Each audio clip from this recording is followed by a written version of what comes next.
At least 56 people, including a toddler, have now been confirmed dead after an illegally occupied building went up in flames in Marshalltown overnight. Now, Johannesburg authorities say the death toll in this 5-story building could still rise as recovery operations continue this morning. Over 40 others are currently being treated at various health facilities across Johannesburg. The fire has now been extinguished early this morning, and an investigation into the cause of the blaze is underway. The disaster comes as the city has barely recovered from last month's gas explosion in the CBD that claimed the life of one person and left almost 50 others injured.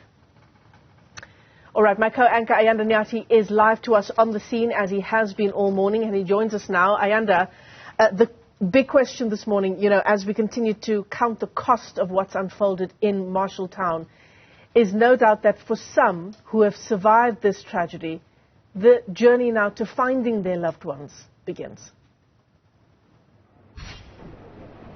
Absolutely. I mean, there's obviously being caught up in the fire, and there's that dreaded waiting now to see if any of your loved ones are among those who've sadly died. As you've mentioned, the death toll really galloping over the past 3 hours, now at 56. When we arrived here, barely 20 people, we're told, had been confirmed dead. That's about 20 people per hour when we just try to place in perspective just how rapidly the story itself is moving. But as you mentioned, there are people who are just general curious onlookers, and there are others who are just desperate, hoping to hear good news that their family members are not among those who've sadly passed away. One of them is Mayor Treasury Shuping, who's with us here now on the scene itself. She arrived also early this morning. Mayor, thanks very much indeed for speaking to us. Please tell us who you are hoping to see here. I'm hoping to see my daughter, Janet Zanele. I don't know. I haven't seen her in a while. But she is staying in this building, and I'm hoping to find her alive.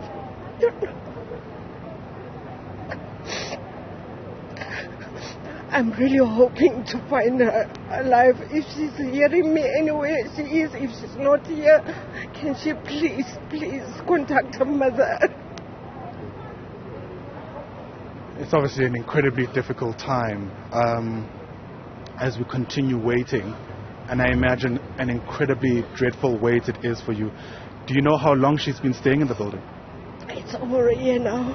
She was staying with me, and she got hooked up in this drug things, and she just left home, and she's been staying here for over a year now. I don't know how she is. She doesn't want to keep contact with me. It's just so painful. She's keeping in touch with no one in the family. So when I heard of this, I came running because I know she is staying in this building. Have you been able to ascertain through whatever communication you can have with her who she was staying with at least? She was staying with a boyfriend. I don't know the name of the person. It's just hearsays that she's staying with someone, but definitely the building that is burning down now, it's where she is staying. We were told initially that this was actually a building for women and children. I don't know if you know any information about that or how she landed up here to begin with. She landed up here because I couldn't keep up with her abuse of drugs and stuff, and that's where she decided to leave and come and stay at the shelter. I came once. Whenever she sees me, she runs away. She doesn't actually wanna have contact with me. But immediately when I heard that this building is burning down, I knew that that's where my daughter is, and I couldn't even go to work because I had to come rushing here immediately. Yes. How old is she? I mean, is there any other descriptor you can give us in case people perhaps spot her and are able to contact us? She's turning 25. She's turning 25 in October. She's got dreadlocks. She's wearing glasses. Very skinny. Yeah, that's the description I can give you guys.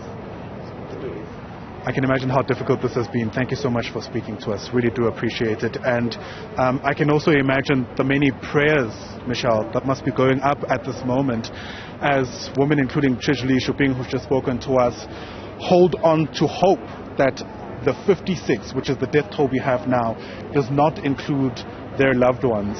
The more we uncover of the story, the more layered we appreciate it is. I mean, when we arrived here, we understood it to be a residential building. It was very quickly confirmed that in fact it was an abandoned building taken over by, in some instances, vagrants, including people who are said to be kind of, breaking the law, obviously, by renting out some of the spaces inside. Robert Mlauti, who's part of EMS, describing an informal settlement. That's the best way he could put it. But essentially, with each floor of this 5-story building, we're told there are demarcations inside where people have essentially partitioned the room in order, I presume, to make sure that a whole lot more of them can be accommodated in the building itself. It raises a whole number of complications. One, it's not easy to get out quickly. Two, it suggests to us that a whole lot more people were inside than what was initially designed for this building itself. We're watching the story from a number of vantage points for you here on Newzroom Afrika. Zinigo Mhlaba is at a different angle for us. And Zinigo, if you can hear me, what can you see from your vantage point?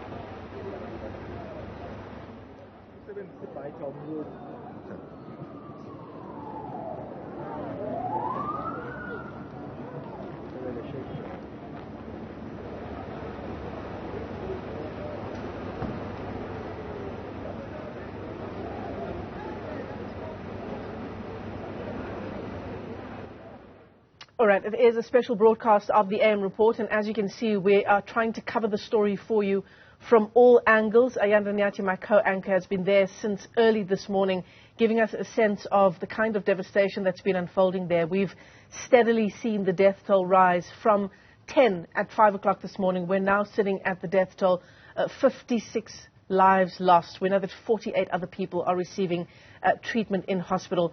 From Ayanda, let's take you to our reporter, Zinigo Mhlaba. Zinigo, where are you and what can you tell us?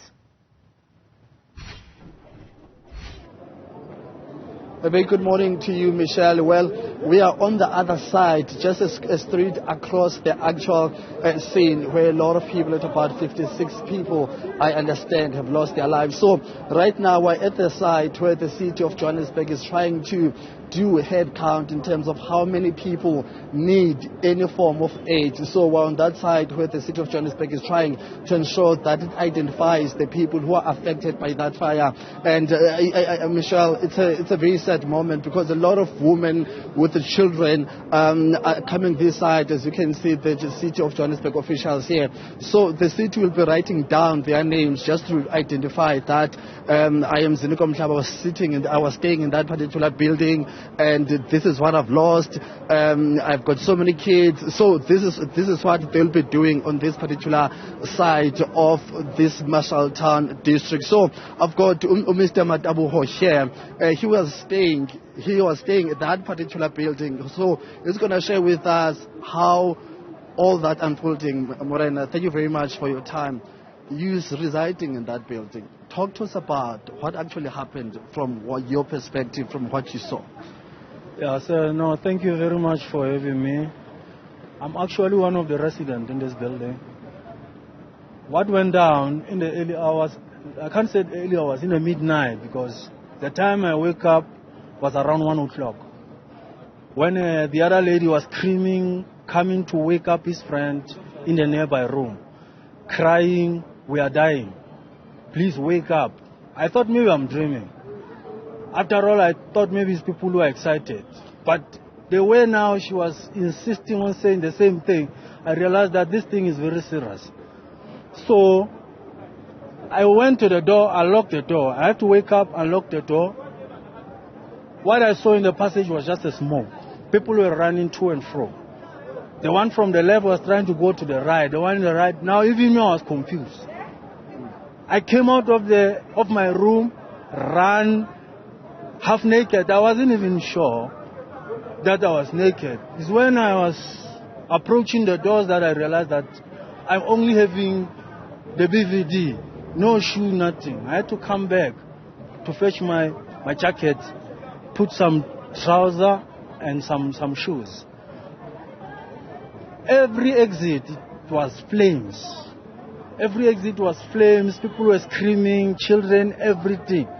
I thought I'm dead because now I'm staying at those top rooms of the flat. Now I need to come down. And for me to come down now, I have to pass through the smoke and fire. So what did you lose? How did you manage to salvage anything of you or one of your belongings at all? What I can say to you, I don't think there is anyone who still have something here. Only people who manage. I only took my ID and my cell phone. I left everything that I have. Because now, wasting time trying to recover these things, I might lose my life. So I need to jump up, be quick to get out of this building. Because the fire now was brewing from the ground, from the first floor, is going up. And you don't know which direction of the stairs you're going to meet it. You understand? That was the situation. Okay. Talk to us about the condition of that building. How was it? Are there any safety, routes people must use in terms of such emergencies such as fire? So from your time residing in that building, how secure was it? How safe was it? And how did that then make things difficult for you guys as residents to exit the building itself? Yeah, there are many exits, so to say. There are many exits for the building. But as we all know that many buildings are without maintenance nowadays. People are just collecting monies at the end of the month. Like today they were expecting to collect some from rentals. But in terms of maintenance, nothing. And the inspectors are not even following up if the owners of this building are actually maintaining these buildings. You understand? So many of these buildings you are at your own risk staying there. You understand? But you'll pay still. Thank you very much, my brother. Yes, thank you very much, sir. Wish you all the best. So that's the sense from an eyewitness, a resident of that particular building. So let's just give you a sense of what we're trying to explain to you, Michelle, in terms of the service which is being provided this side. These are city officials. Here is a gentleman who was assisting, collecting all the data of the affecting people. So we spoke to him off camera. So he gave us that information that as the city, they're trying to collect all the details of the people who've been affected by that fire. They're writing their names, contact details, and each resident or a former resident of that building will then be able to share as much information as possible, and then the city will be able then to go and mobilize whatever resources that are available. So let's take you back to another side of this particular incident. Ayanda, Nyathi is on the side. Ayanda, please talk to us what's happening on your side. Yeah, really devastating, some of the recollections that you've been able to bring us there, Zineko. I'm going to get you a sense of what the building itself looks like after 8 o'clock on this morning. By the way, you might be hearing cars, movements all around me. You can see the vehicle behind me as well. These kind of ambulances really littered all over the block as authorities essentially work on a two-pronged approach. One, getting people to receive the kind of medical care at the institutions, at hospitals and other facilities. And those that can still walk and respond, they actually being treated here at the scene itself. In fact, we've seen a lot of that happen, even as I mentioned, in the vehicle right behind me. But I'm going to step out a shot, and my colleague working the lens there, Nkosi, is going to get you a sense of what the building is still looking like. Smoke billowing from some of those floors. I mean, just a few minutes ago, we were able to also bring you visuals of authorities also still trying to douse what I imagine were sparks that were still on just a few hours ago. We're going to try our best to steer clear of the bodies that are still being brought out. I mean, the official toll as it stands currently is at 56, but I imagine it is going to continue to increase given the number of bodies that have still been taken out in just a few minutes that we have been speaking to you about the story. You may also hear the tone of my voice has changed slightly. This is now a story that has very quickly become an international story. And in fact, we've seen some of our colleagues who have transatlantic coverage also arriving here. So you can just imagine the attention, and rightly so, because of just how incredibly vast the devastation is. That number, I beg your pardon, the death toll at 58 And you'll forgive me because it changes so rapidly. It's actually quite difficult in some instances to keep up. And authorities now telling us that part of their strategy is to go floor by floor as they sweep through this 5-story building, trying to ensure that they bring out as many of the bodies, frankly, that are now there. This has now officially, in fact, since early this morning already, it's officially turned from a search and rescue mission to a search and recovery effort. Authorities now almost completely certain that if there's anybody in this building still at this hour, the chances of them being alive are nil.